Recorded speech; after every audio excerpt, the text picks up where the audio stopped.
nothing is more important than that I feel good. We want you to say that. Nothing is more important than that I feel good.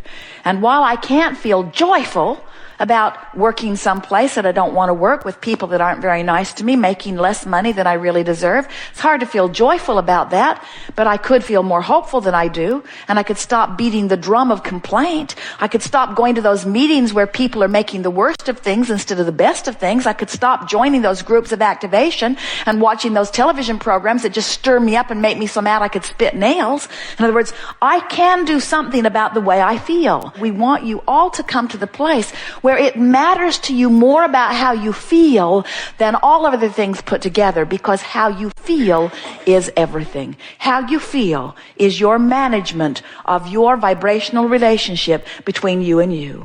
And in every moment you're thriving or not. In every moment you're moving toward or away from things you want, toward or away from things you do not want. It's time for the deliberate creator in you to come forth and say, I create my own reality, and I am going to create my reality in a way that pleases me, which means I'm letting everybody else off the hook. Someone can be treating you badly, and you can be absolutely justified in the negative emotion that you feel, but you are still shooting yourself in the foot. And if you're waiting around for that person to treat you better, like you used to, before you feel better, you're putting creative control someplace where it doesn't belong. You're putting creative control someplace where there is no creative control. You hold all the creative control. If you let your happiness depend upon how somebody else feels about you, now you've got to control how somebody else feels about you, which means now you're standing on your head in all kinds of different ways to please that someone or those someones, which means now you've lost sight of your own guidance system. You see how it works? We know it's easy to seek approval, because when you find approval from someone, it feels good. When someone holds you as their object of attention and they love you, oh, it feels so good. They're tuned in, tapped in, turned on to source energy, and they're flooding it all over you. You want that. But that's not your source of connection. You have your own source of connection. Sometimes our physical friends behave as if they do not think that they are worthy enough or smart enough to get to choose the direction of your own life experience. And we say, what could be better than you to get to give birth to your preferences? We did not say you rule the world. We don't even want you dabbling in someone else's pie. But you certainly have the ability to choose your own preferences. And when you do, Source always agrees. That's why you are here on the leading edge of thought. Think about it. Every consciousness, which means every cell in your body, even the one-celled amoeba in the ocean, every point of consciousness is having exposure to experience in which personal preferences are being born. And when some consciousness, whether it is the genius human that is you or a cell in your body, when that consciousness is having exposure to experience and is personally discerning that this would be slightly better than this, Source always agrees. Do you understand that this is what is the evolution of all that we are? That's why you're on the leading edge of thought. You're out here in the nitty-gritty of this time-space reality, having exposure to experiences that let the genius of your particular focus give birth to a new preference that Source then follows. So, when you ask, it is always given. When that desire or preference, whatever you want to call it, is born within you, you send a vibrational rocket which Source becomes one with immediately. That is an important thing to understand as you begin to pay attention to your guidance system, which is going to show you the vibrational relativity between one point and another. Now hear this, you're really going to like this. So here you are, moving through the contrast of your life experience. And we don't mean horrible things and wonderful things. We mean variety of things. Some of them wanted and some of them not wanted, but contrast of your time and place. So out of that contrast is born a rocket of desire, and another, and another, and another, and another. And all of these preferences are shooting into your future experience, into your vibrational escrow, we like to call it. They're being held for you, waiting for you to get vibrationally up to speed with them. You see how it works? So your future experience is full of all kinds of things that you have launched. Now this is the part that we really want you to hear. Your vibrational future, your future experience, what's being held for you in vibrational escrow, is all the things that you've been thinking about. The things you want, the things you don't want. In other words, the thoughts that you've been projecting are all about that. And the way you feel is your indication of what you're moving towards. So if you are feeling grouchy every day, ornery every day, unhappy every day, you're moving closer and closer toward a manifestation of something that when it manifests, you're not going to like it. And most of you are going to say, whoa, where did that come from? And we want you to understand that nothing comes out of nowhere. Everything comes out of something that you've been offering vibrationally. And so when we say to you that 99.9999% of every creation is complete before you see any physical evidence, aren't you really glad that your thoughts don't manifest instantly? Isn't it nice that you have all of this buffer and all of this leeway where you can pay attention to the way you feel so that you can move toward the things that you want and away from the things that you don't want?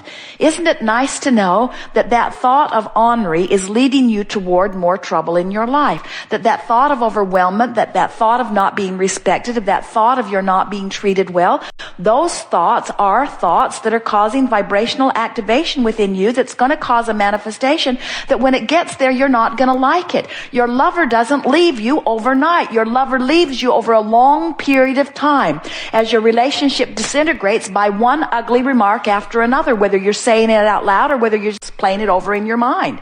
In other words, you cannot continue to beat the drum of things that don't feel good when you beat them without filling your future experience full of them. And at some point, there is going to be a tipping point that's going to be a manifestation. What we want you to do is to begin to be aware that negative emotion means you're moving towards stuff you don't want. And positive emotion means you're moving towards stuff that you do want. And you just can't get around it. That's just the way that it is. The better you feel, the brighter your future is, and the better you feel today. The worse you feel, the more unpleasant your future is, and the worse you feel today, you see? So, we think we've made our point. We see some of you, you've trained your son. You get him to do just what you need him to do so that you can feel good. And then he goes off and finds some girl that he's in love with, and then he does what she wants instead. And if your happiness depended on him, you're in deep doo-doo. If your happiness depends on anybody else, you have no control. But when your happiness depends only upon your ability to find a thought that resonates with the thought that your source thinks. Ooh, did you hear that? In other words, your source loves you. Your source loves others. And when you find thoughts that aren't about love, you deviate from the vibration of your source, even when you're justified. You can look at someone doing something. Many of you are unhappy with the behavior of your president. You can condemn his behavior, and in condemning his behavior, even though you may be justified, you shoot yourself in the foot because you deprive yourself of connection with your source because your source will not condemn your president. Your source will not condemn the enemy of your president. And when you do, when you condemn either of them, no matter which side of the battle you join, when you condemn, you put yourself vibrationally out of sync with who you really are, you see.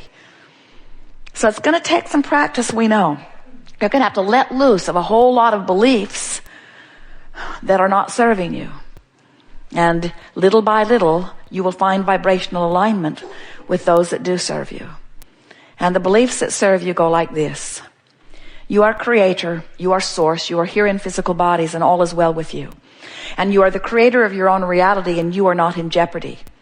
And you do not need to control the behavior of others in order for you to thrive. And your attention to things that you think they do that keeps you from your thriving is in fact what keeps you from your thriving. It is not what they do to you, it's what you do to you in fear of what you think that they will do to you. No one can do anything to you that you are not a vibrational match to.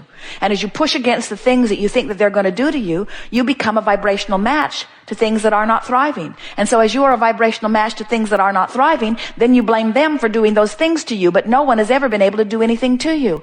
Even the one that held the gun that shot you in the head did not do it to you. You did it to you because you brought the one that brought the gun that shot you in the head to you by your attention to those that bring guns and shoot people in the head. In other words, nothing can come to you that you are not a vibrational match to. There are no victims. There is only vibrational alignment with thought. And whatever thought you are activating is the thought that becomes your point of attraction. And whatever thought becomes your point of attraction is what happens to you. It is law. It's just the way that it is. And you never hold a thought that is detrimental to you and feel good while you hold it. And you never hold a thought that is beneficial to you and feel bad while you hold it. In other words, the way you feel is everything. Good time for a segment of refreshment. We've told you everything we know. We're done. You are the creator of your own experience. You get that? And you are the creator of the way you feel because you are the projector of your thoughts. And you get to choose the way you feel. And when you decide, and we want you to today, that you are going to do whatever you can do to find the best feeling thought that you have access to right now, you will always be moving in the direction of your desire. And today, the disease will stop expanding. Today, the money that has not been coming begins moving toward you. Today, those that are important to you will begin to treat you better. Today, traffic will begin to part for you. Today, you will begin to move into alignment with the things that you're wanting right now, right here, today. The evidence will show itself to you today. Don't start on those things that are hardest. Start on easier things. And as you start on easier things, your feeling of pessimism will move to hopefulness, and your feeling of hopefulness will move to belief. And soon your feeling of belief will move into knowing, because you will know that you are the creator of your own reality. You will come to the place within 30 days, if you want to, of knowing, believing that there is nothing that you cannot be or do or have. And then you can get down with the business that you came here to get to, which was, what is it of all of this myriad of possibilities that I choose for me from where I am? And you can only choose from where you are, you know. You can't choose from someplace else. You do not have the vibrational relativity to choose from somewhere else. So leave everybody else out of the equation and care infinitely about your improvement from where you are. And you will look at the masters on your planet in all disciplines, and you will discover that you are less than a year away from the achievement of what the greatest of them have achieved once you get pointed in the direction of your desire. From what we can feel from you, it will take you about 30 days to get in sync with the idea that you want to feel good. And then about another 30 days of practicing feeling good on several subjects. And then by the end of the third 30 days, you will be a master of your own vibrational countenance. And then people around you will be amazed at the things that will begin flowing into your experience. People who have known you for a while will come to you and say, "What in the world has happened to you? You seem happy all the time. And it seems that I just heard you barely say you wanted that, and then the door opened and a way for you to get it came. What's going on with you?" And you will say to them, "I followed my bliss, and I stopped off in rage and revenge for a day or two. It was fun. I really liked it. And then I sniffed out anger and left revenge behind. And then I sniffed out frustration, and I stayed there for several days because I'd practiced that quite a bit, and it was an easy place for me to be. And then I tugged a little bit from frustration, and then I bounded into hopefulness.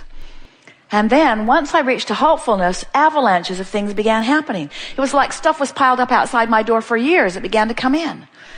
And then from hopefulness, it was really easy for me to get into a place of optimistic belief. And once I reached belief, then it was like I returned to the feeling I was born with. Suddenly I began feeling eager again and optimistic about things. And then I began to think about who I am and what I really want in life.